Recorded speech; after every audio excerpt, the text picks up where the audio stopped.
আমরা আজকে বিক্ষোভ মিছিলের মাধ্যমে আমাদের ভারপ্রাপ্ত চেয়ারম্যান জনাব তারেক রহমানের বিরুদ্ধে যেভাবে মিথ্যা বল যেভাবে আক্রমণাত্মক ভাষা ব্যবহার করতেছে আমরা তার তীব্র নিন্দা জানাই এবং প্রতিবাদ জানানোর জন্য আজকে আমরা পল্টনে একসাথে হয়েছি এবং আজকে এই জামাত রাজাকার এরা দেশের বিরুদ্ধে চলতেছে, আগেও চলছে, এখনো চলতেছে, প্রলোভন আছে।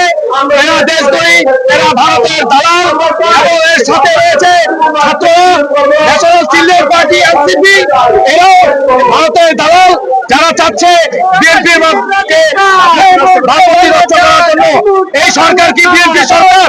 বিএনপি যে অন্যায় করতেছে তাদেরকে বহিষ্কার করতেছে, এর বাইরে বিএনপি কি করতে পারবে? আজকে যদি বিএনপি সরকার থাকতো তাহলে আইনের আশ্রয় তাদেরকে প্রেরণ করা হইতো। এখন কি এই দোষটি বিএনপি?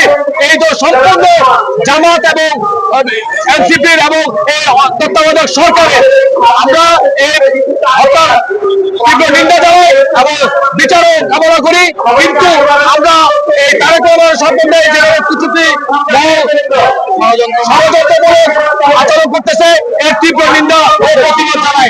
এগুলো সম্পূর্ণ নির্বাচন বাঞ্চালের জন্য উদ্দেশ্য প্রণোদিত ভাবে এই ভারতের রয়ের মাধ্যমে এইভাবে কুচুক্তি করতেছে।